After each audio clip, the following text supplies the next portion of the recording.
Puji Tuhan. Ya. Haleluya. Natal ada sesuatu yang paling penting dalam hidup kita. Kita boleh merayakan Natal berkali-kali, tapi Natal itu selalu identik dengan kasih Tuhan. Amin. Karena Tuhan mengasihi saya dan saudara. Dan hari ini saya akan bicara mengenai kasih Natal itu. Tapi kasih ini kasih di tengah perbedaan. Ada banyak perbedaan-perbedaan yang ada dalam kehidupan kita. Bahkan di bangsa kita hari ini ada banyak perbedaan. Apalagi di tahun-tahun politik seperti ini. Ya, ada banyak pilihan-pilihan yang membuat kita berbeda. Ada yang begini, ada yang begini, ada yang begini, saudara. Nah, bagaimana kita sebagai umat Tuhan, sebagai orang percaya di Natal kali ini, kita harus menunjukkan kasih di tengah perbedaan.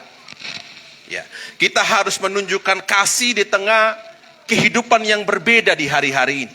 Kehidupan kita memang tidak mudah, tapi kita harus menunjukkan kasih itu sendiri.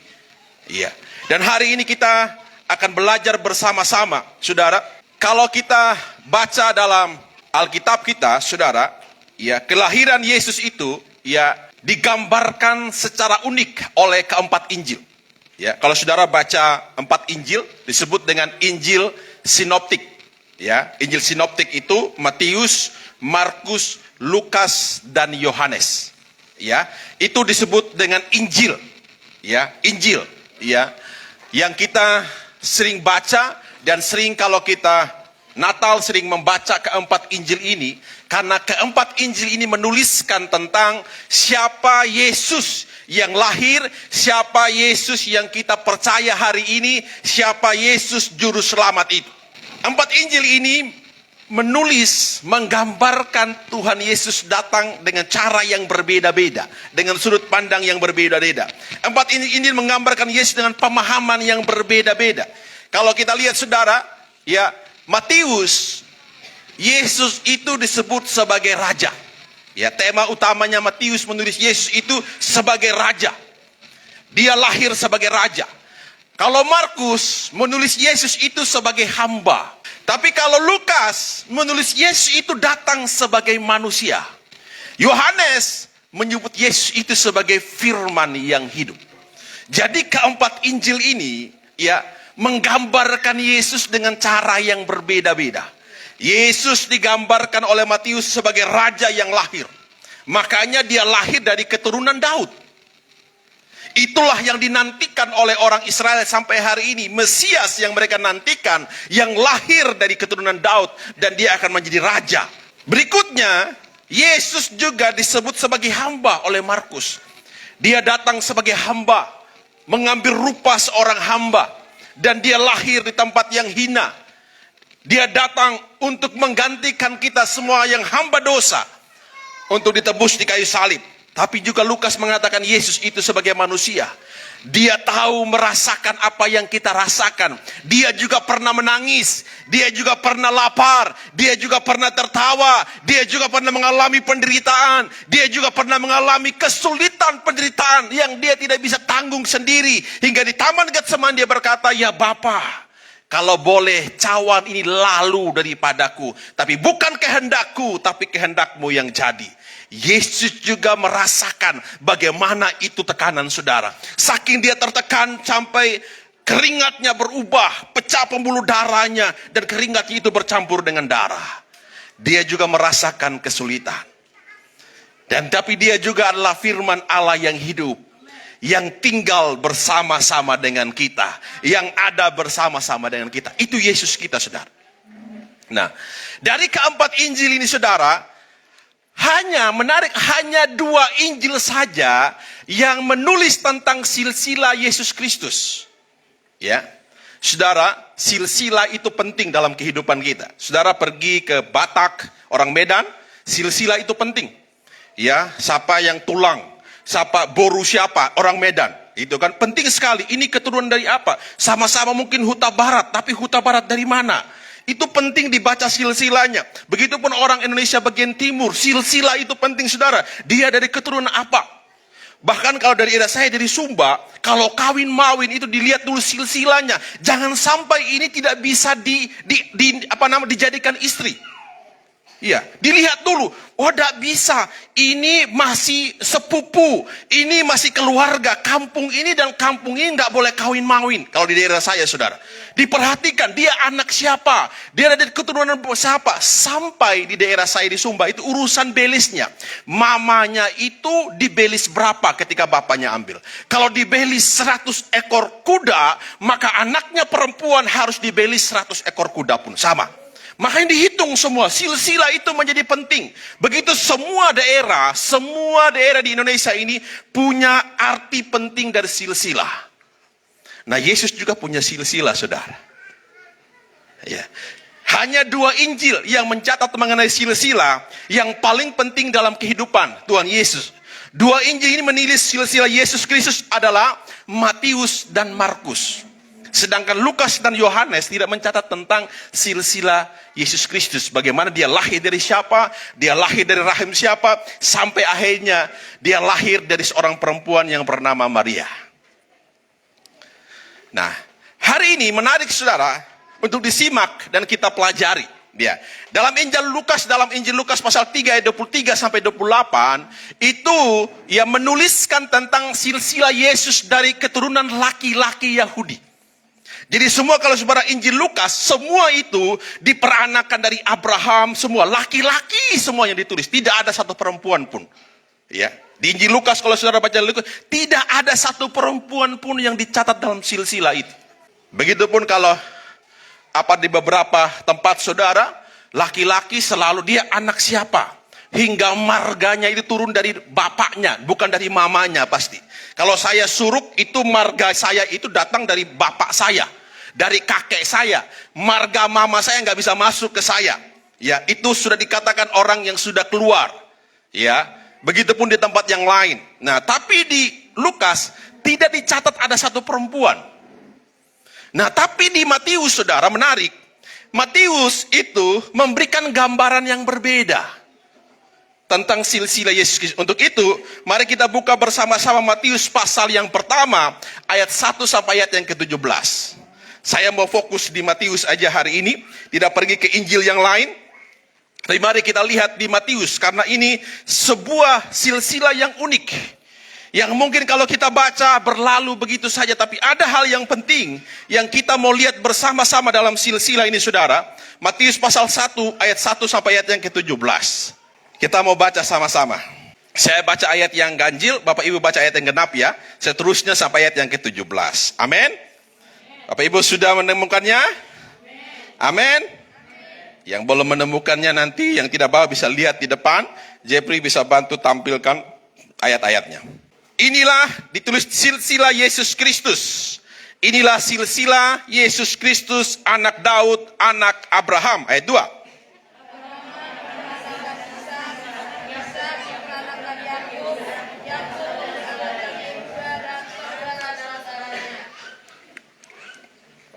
Yehuda memperanakan Peres dan Serah dari Tamar. Peres memperanakan Hesron. Hesron memperanakan Ram.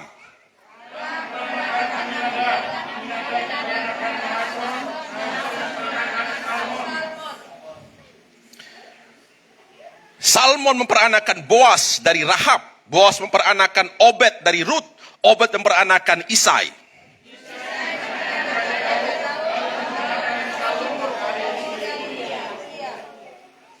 Salomo memperanakan Rehabeam. Rehabeam memperanakan Abia. Abia memperanakan Asa.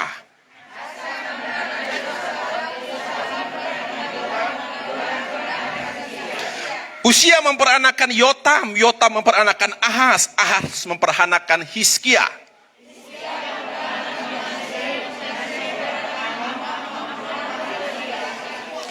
Yosia memperanakan Yekonya dari saudara-saudaranya pada waktu pembuangan di Babel.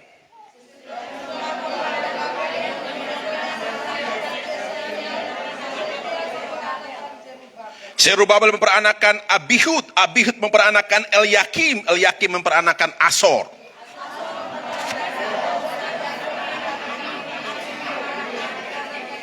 Eliud memperanakan Eliezer. Eliezer memperanakan Matan. Matan memperanakan Yakub.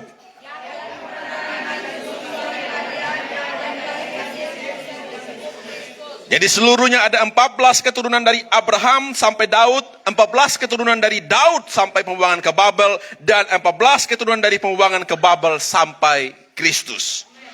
Saudara kalau baca ini hanya baca silsilahnya saja. Nama-nama orangnya sulit-sulit saudara. Nanti kalau sudah nama anak cari salah satu di sini ya. Karena ada di Alkitab saudara. Ya. Apa yang menarik dari pembacaan kita saudara? Di situ Anda menemukan ada 4 perempuan. Di Lukas tidak dicatatkan ada perempuan, hanya laki-laki semua. Tapi di Matius dicatat ada 4 perempuan. Siapa aja perempuan itu saudara? Yang pertama siapa? Siapa? Rahab. Yang kedua siapa? Siapa? Ruth. Yang ketiga siapa? Siapa? Dan Rahab, ada Ruth, siapa lagi? Maria. Satu lagi, masih ada satu lagi saudara. Perempuan. Siapa? Ada satu lagi. Tidak ada. Yang disebutin namanya. Ya, ada namanya saudara.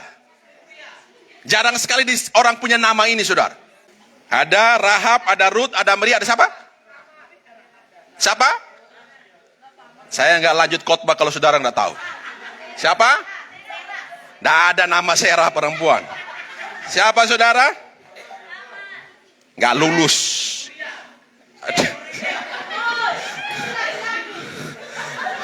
Siapa? Siapa? Nggak ada yang tahu ya. Baca dari siapa saudara? Satu perempuan, istri dari Yehuda. Namanya siapa? Bukan Esther Pandey, bukan. Istri dari Yehuda. Siapa namanya? Tamar. Ada ngomong Tamar deh. Oh, maaf saya tidak dengar atau sengaja tidak dengar. Ya. Ada 3 perempuan saudara, ya. Ada Tamar, dalam ayat ketiga itu ada Rahab, ada Ruth, ada Maria. Yang menariknya saudara, kita tahu semua siapa perempuan-perempuan ini. Ya. Ada 3 perempuan yang unik saudara, ya. Ada 3 perempuan ini, ketiga perempuan ini Tamar, Rahab, dan Ruth. Yang menariknya, Tamar, Rahab, dan Ruth ini bukan orang Yahudi. Tapi mereka melahirkan juru selamat yang jadi orang Yahudi. Hanya Maria nanti yang orang Yahudi asli. Sedangkan Tamar, Rahab, Ruth itu bukan orang Yahudi. Tapi bukan hanya orang Yahudi, ya, mereka punya latar belakang yang rusak. Saya gambarkan Tamar itu saudara. Tamar itu dia menikah dengan anaknya Yehuda. Dia nikah anak yang pertama itu mati. Masih muda saudara mati, belum punya anak. Tiba-tiba dia nikahi lagi adik-adiknya, namanya Onan. Ya, dia nikahi lagi saudara, si Onan ini pun mati. Sampai Yehuda punya 3 anak. Yehuda janjikan, oke, nanti anak yang ketiga saya akan kasih kepada kamu juga jadi suamimu, tapi anaknya masih belasan tahun. Tunggu nanti. Tapi Yehuda tidak menepati janjinya karena dia takut nanti kalau anak ini menikah dengan Tamar lagi, maka akan mati juga karena perempuan ini menjadi perempuan yang membawa sial dalam keluarga Yehuda. Karena semua anaknya mati gara-gara nikah sama perempuan ini. Sampai perempuan ini saudara putus asa dan pergi. Ternyata Tamar keluar, pergi dari lingkungan Yehuda, dia menjadi seorang pelacur. Dan satu ketika Yehuda ya sedang ada di pinggir jalan, dia jalan dengan terselubung saudara, akhirnya dia tidur dengan mertuanya yang bernama Yehuda. Tapi menariknya kenapa ya Matius menulis dia adalah salah satu yang melahirkan juru selamat. Nanti kita akan bahas satu persatu. Yang berikut perempuan yang bernama Rahab.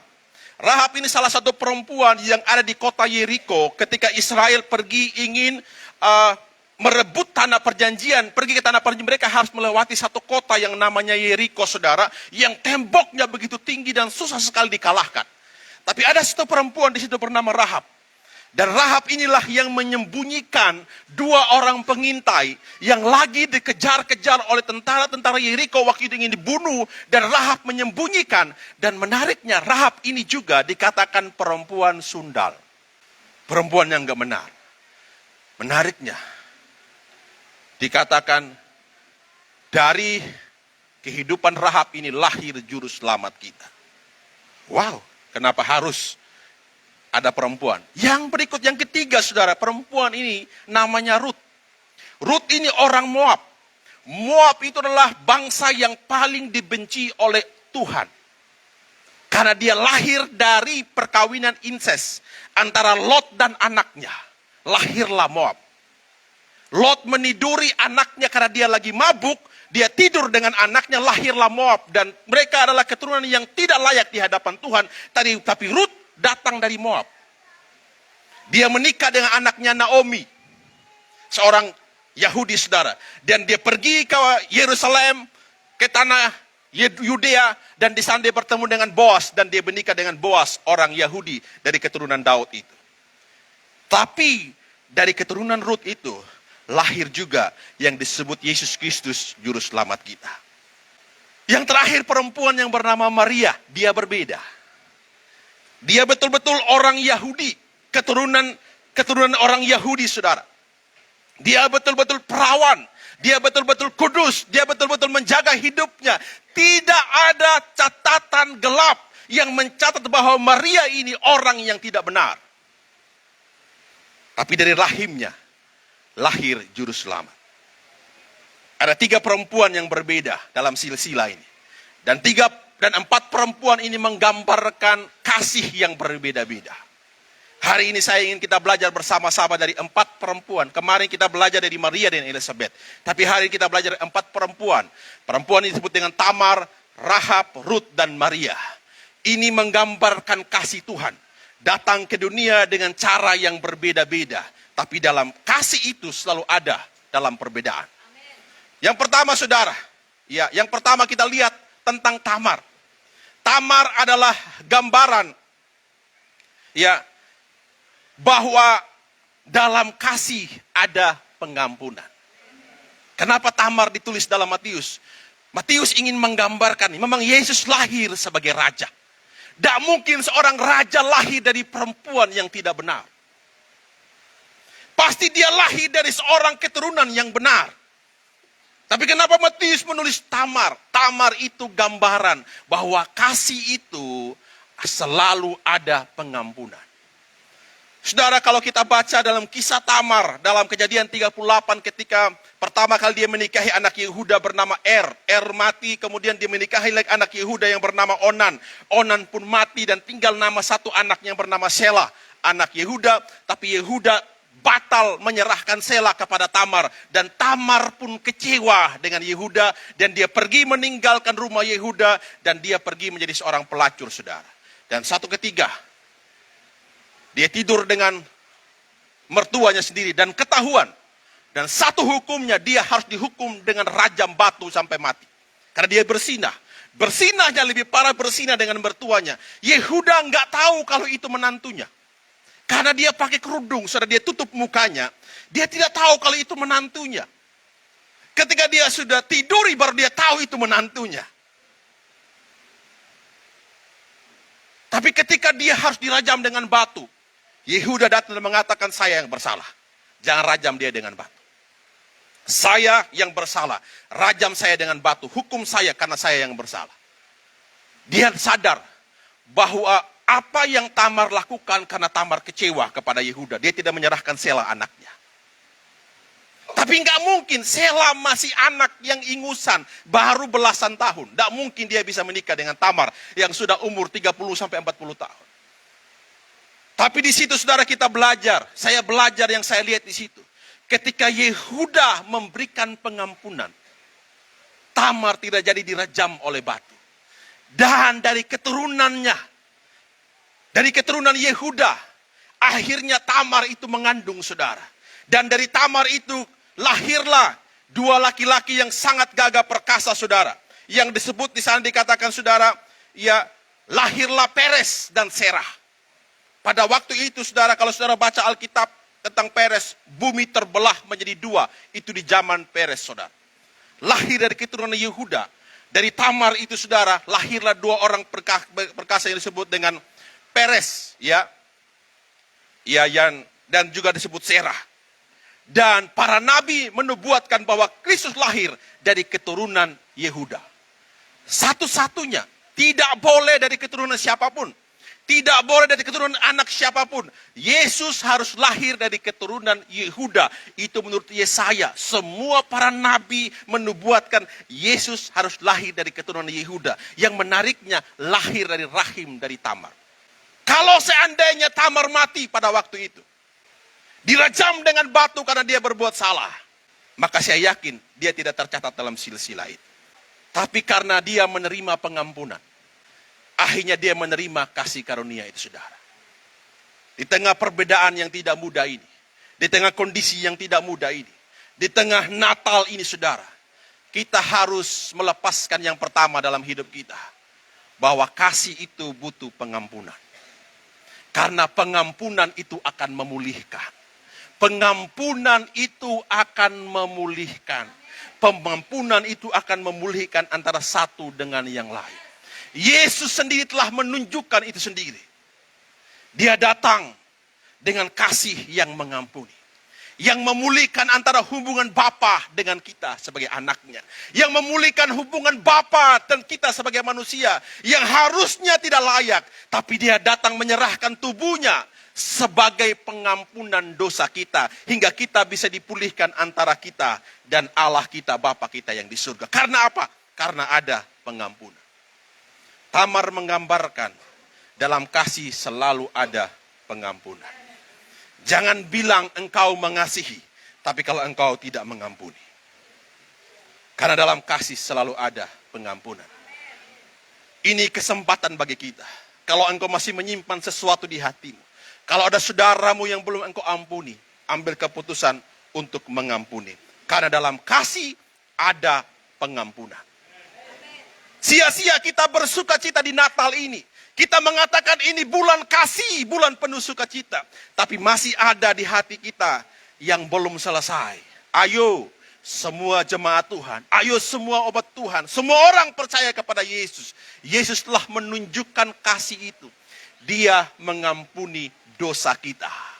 Dia tidak mempedulikan dirinya lagi. Dia meninggalkan tahtanya di surga. Dia menyerahkan nyawanya. Tujuannya bukan hanya lahir saudara, tapi tujuan Yesus untuk mati di salib menebus dosa kita dan mengampuni kita. Yesus melakukan itu. Mengampuni itu bukan perkara yang mudah. Yesus sendiri pun saudara berjuang untuk mengampuni dosa kita. Ketika dia disalib, saya katakan tadi, dia menjadi manusia. Dia berat memikul salib itu. Dia memiliki ketakutan yang luar biasa akan terpaku di salib. Dia tahu itu sesuatu yang tidak mudah saudara. Tapi dia melakukan dengan sebuah tujuan karena dia mau mengampuni. Hari ini saya bilang kepada saudara, memang tidak mudah mengampuni. Hati ini seakan teriris-iris ketika mengatakan saya mau mengampuni. Hati ini gak bisa terima kalau melihat, mendengar lagi, mengingat lagi apa yang dia buat, apa yang dia katakan, apa yang dia lakukan. Tidak mudah saudara. Saya tahu itu tidak mudah. Saya pun yang mengatakan tidak mudah. Tapi salah satu kasih itu saudara yang dibutuhkan adalah pengampunan. Tidak ada cara yang lain. Kita harus belajar mengampuni. Amin. Amin. Tepuk tangan saudara yang mau mengampuni. Jadi ambil kesempatan. Kalau orangnya jauh di sana, telepon dia. Selamat Natal. Mohon maaf kalau selama ini saya membuat kamu sakit hati. Selesai sudah. Kadang kita belajar mengampuni, walaupun dia salah. Dia yang harus mengampuni. Dia yang harus minta maaf terlebih dahulu. Kalau saudara minta maaf terlebih dahulu, firman Tuhan bilang, sama seperti saudara menaruh bara api di atas kepalanya. Dia nggak tahan saudara. Harusnya dia yang minta maaf. Tapi ketika saudara minta maaf lebih dulu, itu saudara betul anak Tuhan. Keren saudara, serius. Karena nggak mudah, saudara. Orang yang tersakiti minta maaf lebih dulu. Wow, itu wow, saudara. Apalagi laki-laki. Sangat susah, saudara. Gengsinya luar biasa. Sama juga dengan perempuan. Gengsinya luar biasa. Kalau kita gengsinya luar biasa. Tunggu, kalau dia senyum sama saya, baru saya senyum dengan dia. Kalau dia menoleh, baru saya menoleh sama dia. Kan kita gitu, saudara. Saya dan saudara, ya kita manusia. Masih injak bumi, benar kita bukan malaikat, bukan ada di surga. Di surga semua kita saling mengasihi. Tapi nggak bisa, saudara. Tuhan ajar kita untuk mengampuni. Bahkan di kayu salib pun dia berkata, lagi menderita di kayu salib itu, saudara. Lagi berjuang di kayu salib, dia mengatakan apa? Ya Bapa, ampunilah mereka, karena mereka tidak tahu apa yang mereka perbuat. Tuhan sudah kasih contoh kepada kita. Tapi kita nyanyi di gereja, ku mau sepertimu Yesus, tapi nggak mau noleh ke kiri, karena di kiri ada musuh saya. Tapi nyanyinya angkat tangan, sampai air matanya keluar, air hidungnya keluar, air mulutnya keluar semua. Mengasihi Tuhan, mau seperti Yesus. Betul mau seperti Yesus? Yesus terpaku di salib, dia mengatakan, ampunilah mereka karena mereka tidak tahu apa yang mereka perbuat. Mau seperti Yesus ketika kau nyanyi, Tuhan saya ampuni dia. Dia tidak tahu apa yang dia perbuat, Tuhan. Dia menyakiti saya, tapi saya mengampuni dia. Tepuk tangan untuk saudara. Serius, saudara. Itulah kasih Natal yang sesungguhnya. Hari ini, jangan pulang merayakan Natal di rumah sebelum engkau mengampuni saudara.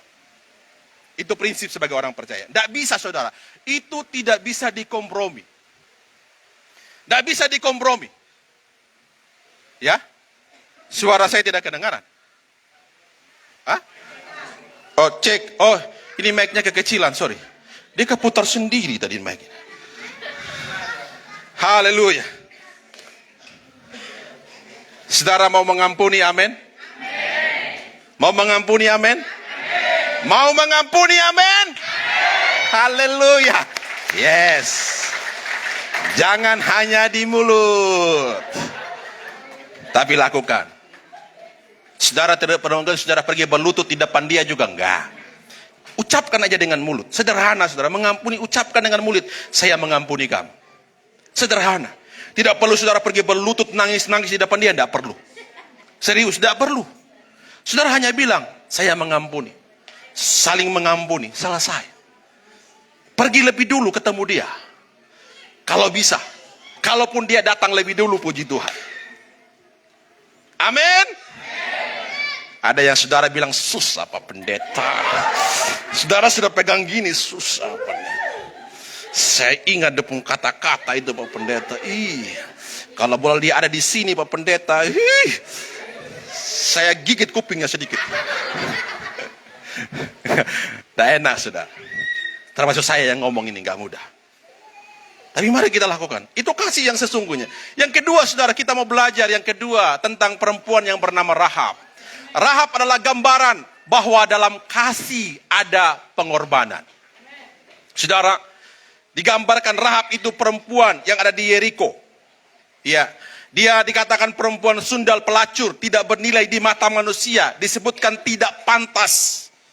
Kalau kita lihat dalam kitab Yosua bagaimana dia menyembunyikan 2 orang pengintai. Dia harus bertaruh nyawa ketika orang Yeriko mencari 2 orang pengintai itu, saudara. Tapi dia menyembunyikan di atap rumahnya. Padahal dia tidak kenal siapa orang-orang ini.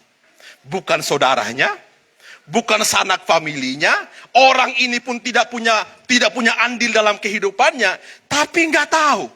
Tuhan menggerakkan dia untuk menyembunyikan 2 orang pengintai yang mengintai kota Yeriko itu. Ketika mereka mengintai, disitulah mereka melihat bahwa kota ini bagaimana cara menghancurkannya.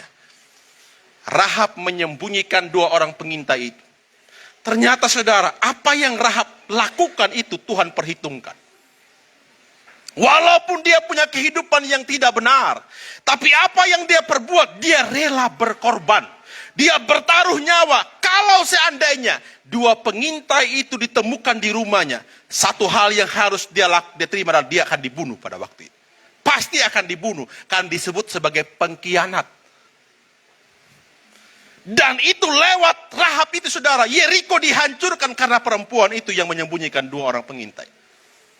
Tapi dia rela berkorban untuk kedua orang yang penting itu.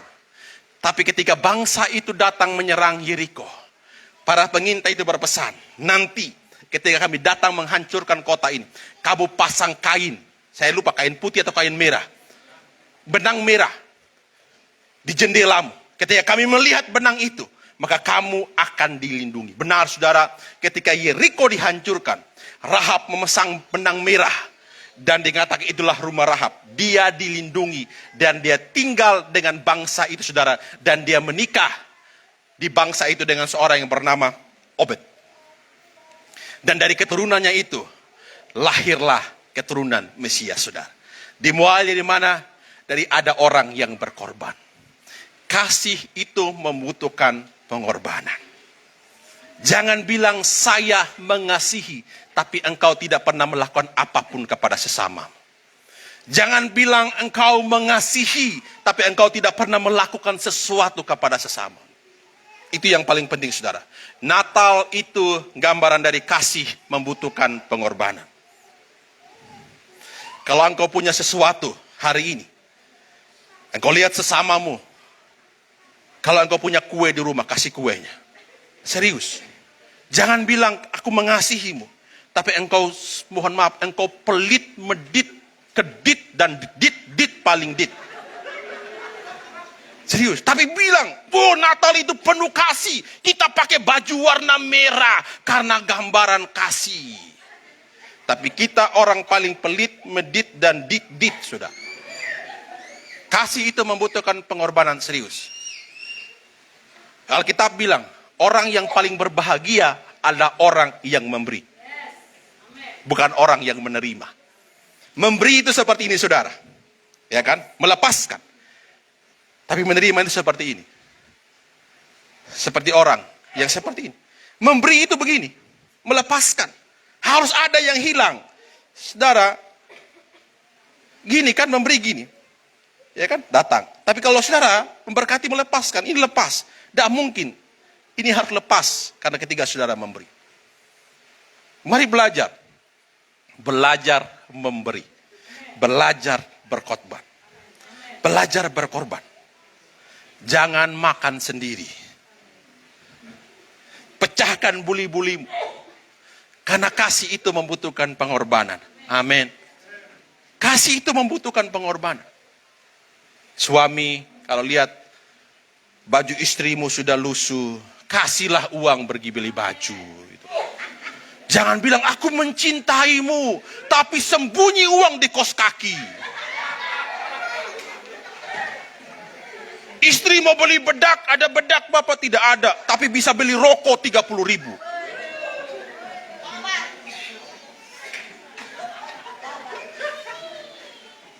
Terus lihat cewek lain lihat lebih cantik, hei. Kalau kamu kasih bedak istrimu, kamu kasih gincu dia lebih cantik dari perempuan di luar sana. Kenapa itu di luar saudara? Kamu lihat dia lebih cantik karena dia pakai bedak, pakai gincu, dia pakai pewangi. Istrimu di rumah tidak pernah pakai pewangi. Karena dia hanya sibuk bagaimana beli beras, bagaimana beli sayur, bagaimana beli ikan, bagaimana beli tempe. Ketika suami saya pulang kerja, suami saya makan enak. Yang ibu-ibu tepuk tangan. Tapi tunggu dulu ibu-ibu. Kamu bilang cinta kepada suami. Sayangku kau tiada duanya. Suami pulang kerja, di meja nggak ada nasi. Giliran suami, mama buat kopi dulu. Kau tidak punya mata lihat gula, buat kopi sendirilah. Suami pulang kerja masih tidur di tempat tidur. Tapi bilang mengasihi. Tepuk tangan suami-suami. Kasih itu membutuhkan pengorbanan sudah. Di rumah mari kita belajar jangan memposisikan diri sebagai istri. Karena mohon maaf di budaya saya itu saudara. Saya baru belajar di Bali. Serius, tidak mudah saudara. Kami di budaya saya, laki-laki cuci piring itu haram. Serius. Kalau pergi di rumah saya, laki-laki cuci piring itu haram. Laki-laki bawa air untuk perempuan haram. Laki-laki makan lebih, perempuan makan lebih dulu laki-laki haram. Di daerah saya sudah, di tempat saya. Tapi ketika saya di Bali, saya kaget saudara. Laki-laki masak di dapur. Saya bilang di tempat saya ini kiamat. Kalau laki-laki masak di dapur. Serius saudara. Itu akan ngomongin satu desa. Bahwa itu perempuan kurang ajar dengan suaminya. Masa suaminya dia buat masak di. Apalagi laki-laki cuci baju. Waduh haram. Di tempat saya itu haram saudara.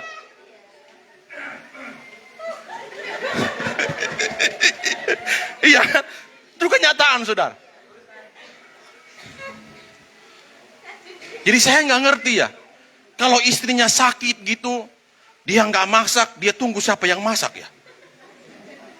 Saya juga nggak ngerti. Saya mikir juga ya. Giliran istrinya sakit nggak bisa bangun, piring kotor dia nonton aja, tunggu nanti ada malaikat datang cuci kali ya. Tapi dia bilang mengasihi.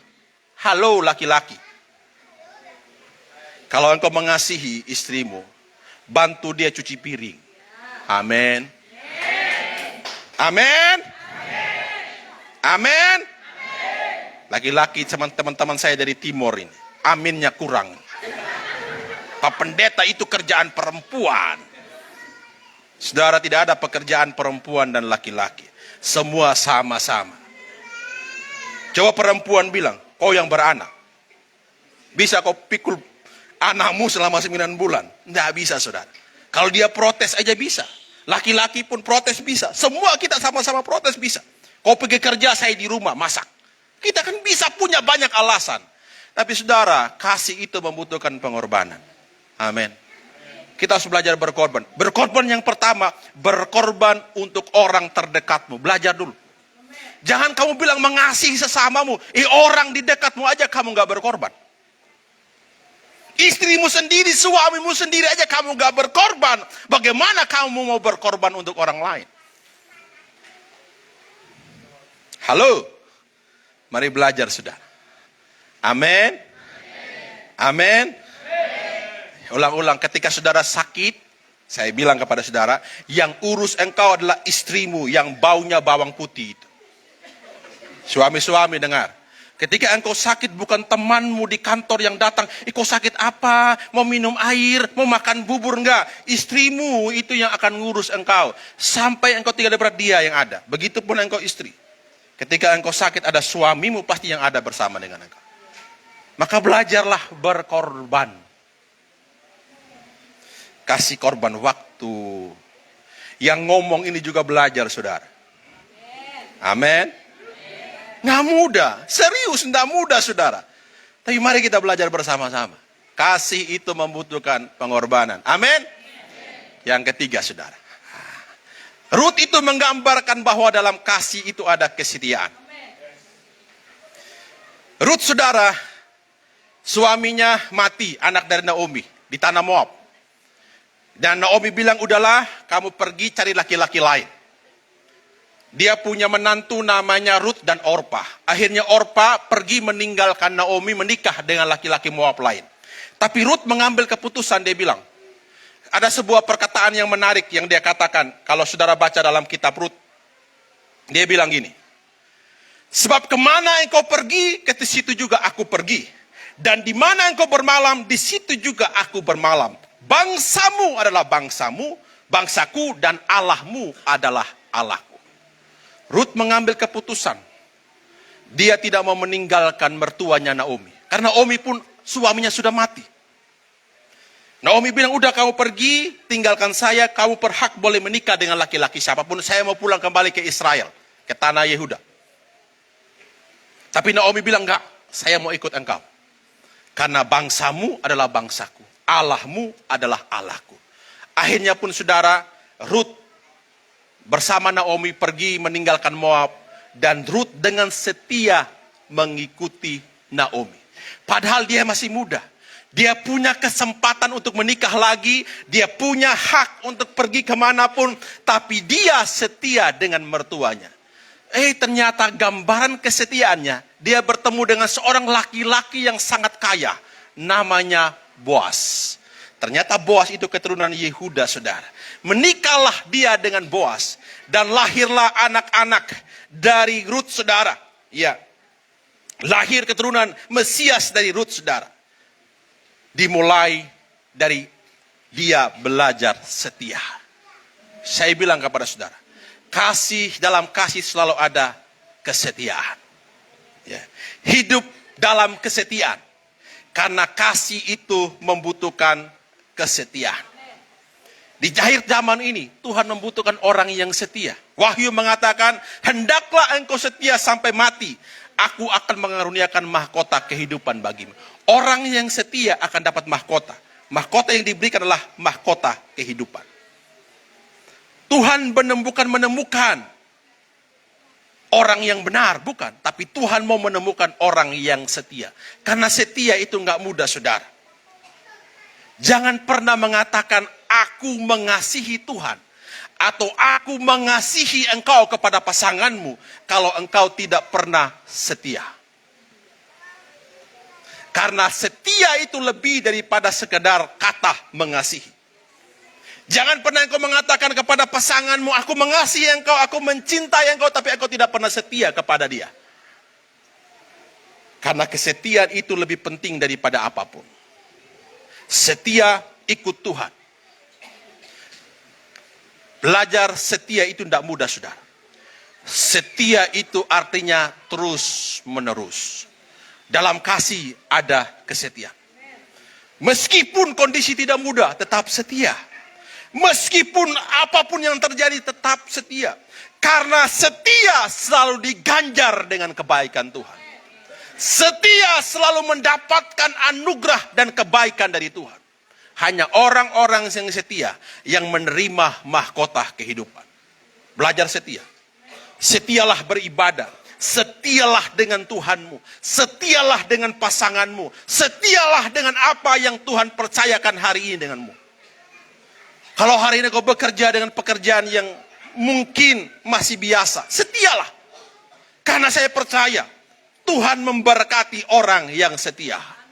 Saya telah melihat banyak orang. Kami telah melayani banyak orang. Saya melihat hanya orang yang setia yang diberkati Tuhan. Hanya orang yang setia yang kuat menghadapi situasi apapun. Kehidupan boleh susah, kesulitan boleh ada, tapi orang yang setia tetap berdiri tegak di hadapan Tuhan. Dan disitulah Tuhan melihat bagaimana kasih Tuhan terjadi. Amin. Mari kita belajar setia. Terakhir, saudara, kita belajar dari seorang perempuan yang bernama Maria. Maria menggambarkan bahwa dalam kasih ada kekudusan. Tuhan lahir tidak kompromi. Dia harus lahir dari kekudusan. Perempuan ini berbeda.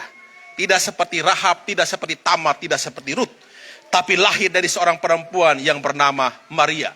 Dia gadis Yahudi, masih muda dikatakan perawan, hidup dalam kekudusan. Tuhan memakai hidupnya untuk melahirkan Mesias Tuhan kita, sang sumber itu sendiri. Saudara, dalam kasih ada kekudusan. Mari jaga hidup kita dengan benar. Saudara yang sudah menikah, jaga pernikahanmu dengan benar. Jaga kekudusan pernikahanmu dengan benar. Jangan ada orang lain selain engkau atau istrimu atau suamimu. Jaga kekudusan kita. Dalam kasih ada kekudusan. Tuhan tidak kompromi. Dia lahir harus dari kekudusan, saudara. Walaupun ada Rahab, walaupun ada Tamar, walaupun ada Rut. Tapi dia lahir dari kekudusan. Dia pilih seorang perempuan yang perawan. Yang betul-betul murni dia lahir. Bukan datang dari benih laki-laki manusia. Tapi dari benih Tuhan itu sendiri. Yang datang turun kepada Maria. Dan dia mengandung dan melahirkan Yesus Kristus Tuhan kita. Saya bilang kepada kita semua. Di Natal kali ini. Dalam kasih ada kekudusan. Jaga hidup kita dengan benar. Yang orang-orang muda, anak-anak muda, jaga hidupmu dengan benar.